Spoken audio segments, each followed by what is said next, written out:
Hai, Assalamualaikum warahmatullahi wabarakatuh. Hari ini kita teruskan lagi kelas kita PDPR dengan tajuk subtopik 2.2 iaitu kita nutrien dalam ekosistem. Okey, di dalam tajuk ini apa yang kamu pelajar kena tahu adalah yang pertama, kamu kena tahu dulu apakah sebenarnya yang dimaksudkan dengan kitaran nutrien. Okey, kitaran nutrien menerangkan bagaimana nutrien dan juga tenaga dipindahkan secara berterusan di dalam satu ekosistem. Okey, di dalam kita ini diterangkan apa? Diterangkan macam mana nutrien dan juga tenaga yang ada di dalam ekosistem itu dipindahkan daripada satu organisma kepada satu organisma melalui proses-proses yang berlaku di dalam ekosistem.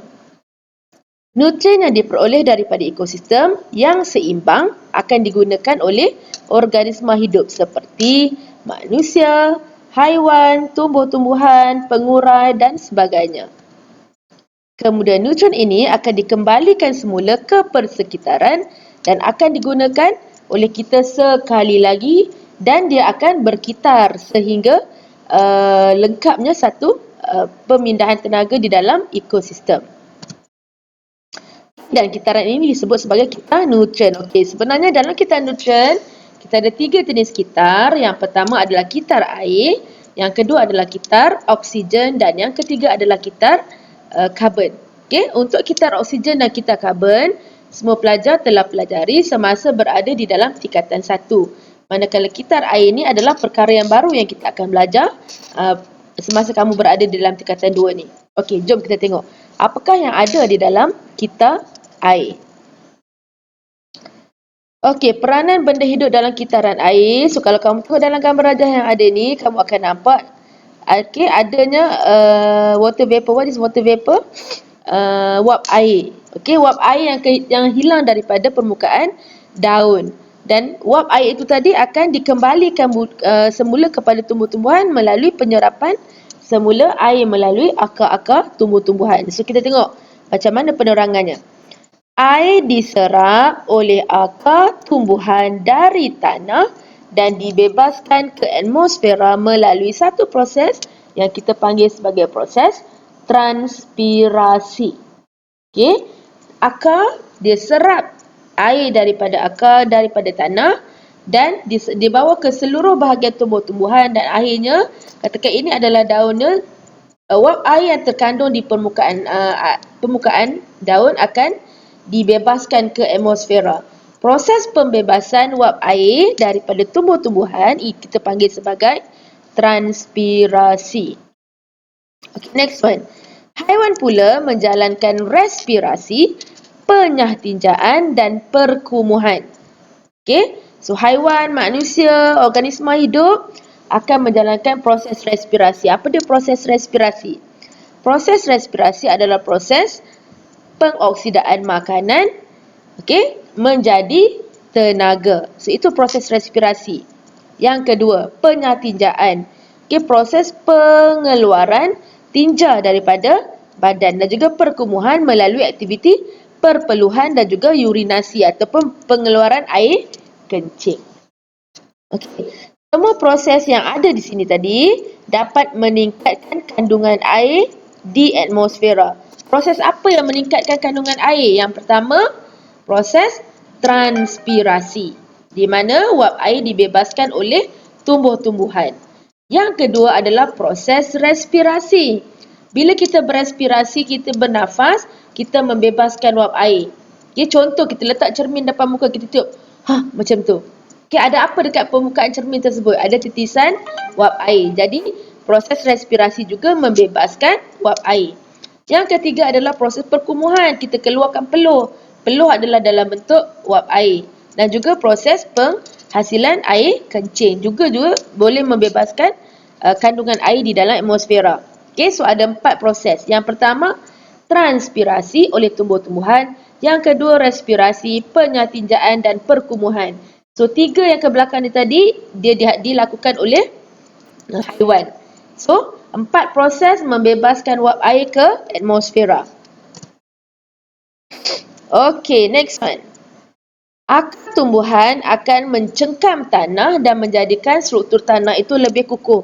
Bila ada proses cengkaman tanah oleh akar tumbuhan tadi, dia dapat mengelakkan berlakunya tanah runtuh. Okay. Hal ini akan menyebabkan aliran air di bawah tanah akan perlahan dan boleh mengelakkan hakisan tanah. Okay, next one. Okay. Daun-daun pokok yang gugur akan menutupi permukaan tanah dan akan mengurangkan kadar penyejatan air dan mengelakkan tanah menjadi kering. So, kita teruskan lagi dengan kita karbon dan juga kita oksigen. Okey, seperti mana kamu telah pelajari masa kamu berada di dalam tingkatan 1, kedua-dua kita ini terlibat dan saling berhubung. Okey. So, kita tengok yang pertama, rajah 2.6 ni menunjukkan kita karbon dan kita oksigen. Okey, oksigen yang ada di dalam atmosfera akan digunakan oleh tumbuh-tumbuhan untuk melakukan proses respirasi. Selain daripada tumbuh-tumbuhan, haiwan juga akan menyerap akan menyerap oksigen untuk melakukan proses respirasi. So, proses yang pertama adalah proses respirasi yang digunakan oleh tumbuh-tumbuhan dan juga haiwan. Okay, proses yang kedua adalah proses pereputan. Di dalam proses pereputan, haiwan dan tumbuh-tumbuhan yang dah mati akan mereput. Bila dia mengalami proses pereputan, dia akan diuraikan oleh bakteria dan juga kulat. Proses penguraian ini menggunakan oksigen di atmosfera. So, dua proses ini, respirasi dan proses penguraian, kedua-dua proses ini akan menggunakan oksigen di atmosfera dan membebaskan karbon dioksida. Okey? So, proses respirasi guna oksigen, keluarkan karbon dioksida. Proses pereputan, penguraian, gunakan oksigen dan bebaskan karbon dioksida. Okey? Pembebasan gas karbon dioksida oleh tumbuh-tumbuhan dan juga bakteria dan kulat yang dah mati ni, yang dah diurai ni tadi, akan membebaskan karbon dioksida yang akan digunakan oleh tumbuh-tumbuhan untuk melakukan proses fotosintesis. Dan proses fotosintesis ini akan membebaskan oksigen ke atmosfera dan sekali lagi dia akan digunakan oleh tumbuh-tumbuhan dan haiwan serta bakteria dan juga kulat untuk melakukan proses respirasi dan juga penguraian. So, proses ini akan berlarutan dan akan berkitar. Bermaksud dia tidak akan berhenti. Okey, so kitaran ini akan selalu terjadi sehingga kesemua gas karbon dioksida dan oksigen di dalam atmosfera kita dah tak ada. So, maksudnya kiamat lah. Dah tak ada dah. Okey? Alright, next one. Apa peranan organisma hidup di dalam kedua kitar ini? Yang pertama, tumbuh-tumbuhan dan haiwan melakukan proses respirasi yang menggunakan oksigen dan bebaskan karbon dioksida. So, itu kepentingan yang pertama. Okay. Peranan yang kedua ialah tumbuh-tumbuhan dan haiwan yang telah mati akan diuraikan oleh bakteria dan juga kulat di dalam tanah menggunakan oksigen dan membebaskan gas karbon dioksida. Okey, so itu peranan seterusnya.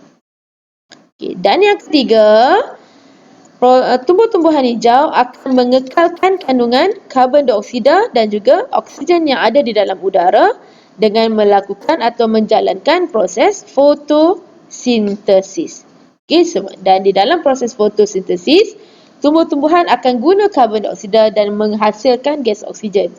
Okay, tiga peranan tumbuh-tumbuhan dan juga haiwan di dalam kita oksigen dan juga kita karbon.